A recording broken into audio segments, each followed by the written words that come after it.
Perkenalkan, nama saya Reni Sinaga dengan NIM 20105211038 dari Prodi Teknologi Industri Pertanian, Fakultas Teknologi Pertanian Universitas Udayana.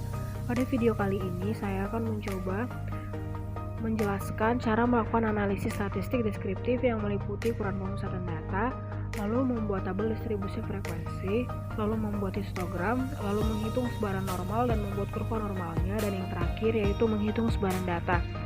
Untuk membuat video tutorial ini, saya telah menyiapkan data nilai UTS Kimia Dasar dari 25 orang mahasiswa. Lalu kemudian untuk menjelaskan cara melakukan analisis statistik, pastikan dahulu laptop atau komputer yang kita gunakan sudah menginstal menu analisis data pada Microsoft Excel. Cara menginstalnya adalah dengan cara klik File, lalu setelah itu klik Option, lalu setelah itu akan muncul tampilan Excel Option. Setelah tampilan Excel Option muncul, klik Add-ins, lalu klik Manage dan pilih Excel Add-ins. Lalu setelah itu kita dapat mengklik Go. Lalu akan muncul tampilan Add-ins. Untuk menambah analisis data, maka pastikan sudah menanda analisis Toolpath. Lalu setelah itu klik OK. Lalu untuk memastikan bahwa data analisis sudah terinstall, maka kita dapat klik Data. Dan jika data analisis sudah terinstall, maka di pojok kanan desktop akan muncul menu data analisis. Lalu setelah data analisis terinstall, maka kita dapat menghitung rata-rata dengan cara sama dengan average. Lalu setelah itu blok seluruh data nilai. Lalu setelah itu enter. Lalu untuk menghitung median dapat menggunakan formulasi sama dengan median. Lalu blok data nilai yang tadi, lalu enter. Lalu untuk modus dapat dihitung dengan menggunakan formulasi sama dengan mode dan blok seluruh data nilai yang tadi, lalu enter. Lalu untuk menghitung jumlah kelas dapat digunakan formulasi rumus Sturges, yaitu 1 ditambah 3,322 dikali dengan log basis 10.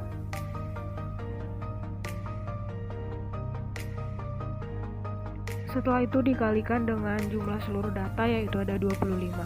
Lalu untuk menghitung nilai minimum dapat lakukan dengan cara sama dengan min, lalu blok seluruh data nilai, lalu enter. Begitu juga untuk nilai maksimum, yaitu dengan sama dengan max, lalu blok seluruh data nilai, lalu enter. Lalu untuk menghitung panjang kelas dapat menggunakan rumus sama dengan nilai maksimum dikurangi dengan nilai minimum, lalu dibagi dengan jumlah kelas.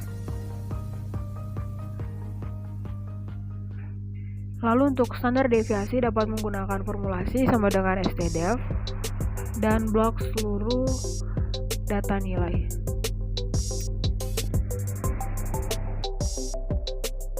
Dan ini adalah data rata-rata, median, modus, jumlah kelas, nilai minimum, nilai maksimum, panjang kelas, dan standar deviasi dari data nilai UTS Kimia Dasar dari 25 orang mahasiswa.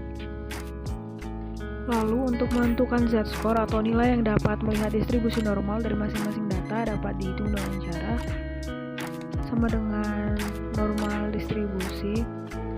Lalu setelah itu X diisi dengan data nilai yang paling atas. Lalu setelah itu ikuti instruksi selanjutnya. Karena disini menggunakan titik koma, maka kita klik titik koma. Lalu setelah itu klik mean atau rata-rata. Lalu setelah itu titik koma, klik standar deviasi, lalu klik titik koma, lalu kumulatif bisa diisi true or false karena itu hanya sebagai formalitas, lalu kita pilih false, lalu enter.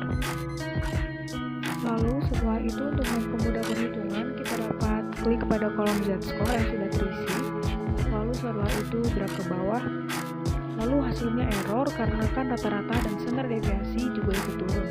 Maka untuk mengatasinya, kita dapat klik pada sel rata-rata, lalu tambahkan dolar dengan cara tekan tombol Shift dan F4 secara bersamaan. Lalu hal yang serupa juga dilakukan pada sel standar deviasi. Lalu setelah itu enter, lalu drag kembali sampai bawah, sehingga data akan terisi dan tampilannya akan seperti ini. Lalu untuk mengisi kurva normal, kita terlebih dahulu harus mengurutkan data dari yang terkecil hingga ke yang terbesar. Untuk mengurutkannya, kita dapat blok seluruh data, lalu setelah itu klik Home. Lalu setelah itu klik Sort dan Filter. Lalu pilih filter, lalu akan muncul tanda panah pada masing-masing sel nama, nilai, dan z-score. Pada nilai, klik sort smallest to largest, lalu data akan terurut mulai dari yang terendah hingga ke yang terbesar. Lalu pada kelas interval yang pertama kita dapat menggunakan nilai minimum, lalu kelas interval yang selanjutnya dapat menggunakan formulasi nilai minimum ditambahkan dengan panjang kelas. Lalu agar kelas interval dapat di-drag, kita dapat menambahkan tanda dolar pada sel panjang kelas. Lalu setelah itu, karena jumlah kelas ada 5,64 dibulatkan menjadi 6 sehingga mengakibatkan kelas interval terdapat 6 kolom. Lalu untuk menghitung frekuensi dari masing-masing data dapat dilakukan dengan menggunakan data analisis yang telah kita install tadi. Caranya adalah dengan klik data, lalu setelah itu klik analisis data, lalu pilih histogram, lalu pada input range pilih seluruh data nilai, lalu untuk bin range input seluruh data kelas interval, lalu pada output range kita dapat klik sal interval kelas, lalu setelah itu klik OK, lalu pada override kita klik OK untuk menggantikan teks yang sudah ada sebelumnya dan akan muncul tabel distribusi data tersebut. Maka untuk memastikan bahwa jumlah datanya sudah benar, maka terlebih dahulu kita dapat ketik jumlah. Lalu setelah itu untuk formulasinya kita dapat menggunakan formulasi sama dengan sum. Lalu setelah itu blok seluruh data frekuensi, lalu enter, maka hasilnya akan muncul 25 serupa seperti jumlah data nilai UTS kimia dasar. Dan ini adalah data hasil perhitungan dengan menggunakan data analisis. Bin di sini menunjukkan interval dan dalam statistik dapat juga menjadi interval kelas. Lalu frekuensi dapat diubah juga menjadi frekuensi. Lalu setelah itu untuk mempermudah melihat panjang kelasnya, maka interval kelas dapat diubah 45 sampai 52, lalu 53 sampai 60, lalu setelah itu 61 sampai 68, lalu 69 sampai 77, lalu setelah itu 78 sampai 85, lalu setelah itu 86 sampai 94. Lalu dikarenakan pada more ada terdapat 5, maka dijumlahkan dengan interval kelas 86 sampai 94 karena nilai maksimumnya adalah 91, maka hasilnya sama dengan 25, more dan frekuensinya dapat dihapus. Lalu untuk membuat histogram dapat dibuat dengan cara blok seluruh data interval kelas dan frekuensi. Lalu setelah itu klik insert, lalu setelah itu pilih kolom dan pilih kolomnya dan akan muncul diagram batang seperti ini. Lalu untuk menambahkan kurva normal dapat ditambahkan dengan cara klik pada kolom diagram batang, lalu pilih select data, lalu klik add untuk menambahkan data baru, lalu pada series name ketik kurva normal. Lalu untuk series value blok seluruh data dari z-score, lalu OK. Lalu setelah itu pada horizontal klik edit, lalu pada xvalue range blok seluruh data nilai, lalu setelah itu klik OK, lalu klik OK. Lalu akan muncul grafik kecil seperti ini. Agar grafik tampak lebih besar dan kelihatan, maka kita harus klik pada kolom grafik. Lalu setelah itu klik change chart type, lalu setelah itu pilih combo, lalu centang pada kurva normal, lalu pada kolom lain pilih XY scatter, lalu tampilannya akan muncul seperti ini. Lalu untuk mengubah nilai distribusi normal ke dalam bentuk interval kelas dapat dilakukan dengan cara klik pada kolom grafik, lalu pilih select data, lalu setelah itu klik frekuensi, lalu klik edit, lalu pada edit blok seluruh interval kelas, lalu setelah itu klik OK, lalu setelah itu klik OK. Lalu karena di sini data terkecilnya dimulai dari 53 sampai 60, sedangkan data minimumnya adalah 45 sampai 52, kita dapat mengubahnya dengan cara double klik pada secondary horizontal, lalu klik axis pada axis option, ketik 45 pada minimum, lalu setelah itu enter, lalu ketik 94 pada nilai maksimum.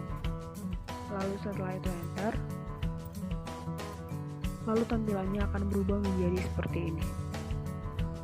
Dikarenakan kita hanya akan menampilkan data dalam bentuk diagram batang, histogram, dan kurva normal, kita dapat menghilangkan sekundari horizontalnya dengan cara double klik pada sekundari horizontal, lalu setelah itu klik axis, lalu setelah itu pada labels, pada label position klik none, lalu setelah itu enter, dan tampilannya akan menjadi seperti ini.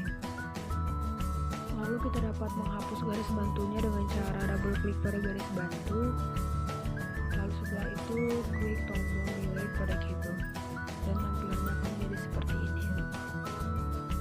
Lalu kita dapat menambahkan garis-garis dengan cara double klik, lalu klik line, lalu pilih solid line, dan pilih color berwarna hitam. Lalu untuk interval kelas, kita dapat double klik, lalu lakukan hal yang serupa. Lakukan hal yang serupa juga untuk nilai z-score, pilih line, solid line, lalu color berwarna hitam.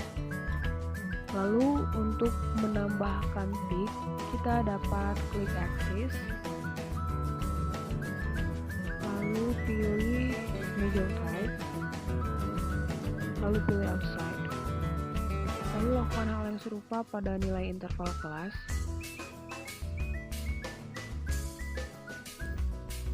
Dan tampilannya akan menjadi seperti ini.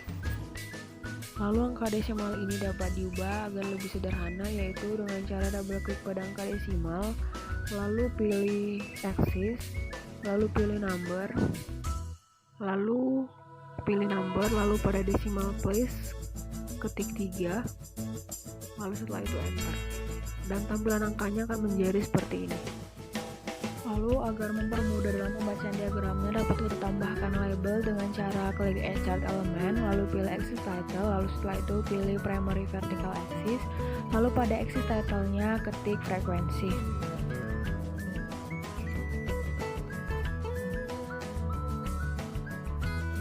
Lalu hal yang serupa juga dapat kita lakukan pada interval kelas, yaitu dengan cara klik add chart element, pilih axis title, lalu setelah itu pilih primary horizontal axis. Lalu pada axis title-nya kita dapat mengetik interval kelas.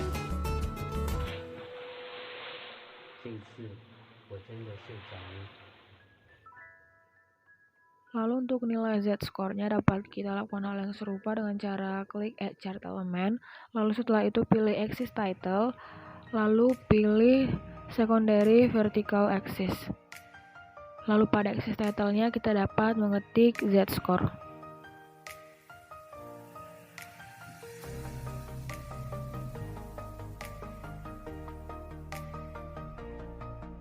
Lalu untuk menambahkan judul di atasnya kita dapat klik add chart element, lalu pilih chart title, lalu pilih above title, dan ketik distribusi nilai UTS kimia dasar.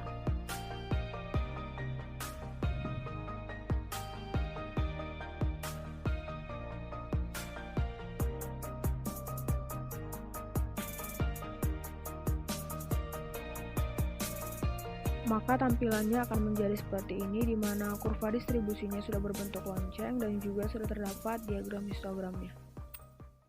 Demikianlah tutorial dari membuat ukuran pemusatan data, lalu membuat tabel distribusi frekuensi, membuat histogram, lalu menghitung sebaran normal dan membuat kurva normalnya, dan juga menghitung sebaran data. Saya mohon maaf jika ada kesalahan kata, dan akhir kata saya ucapkan terima kasih.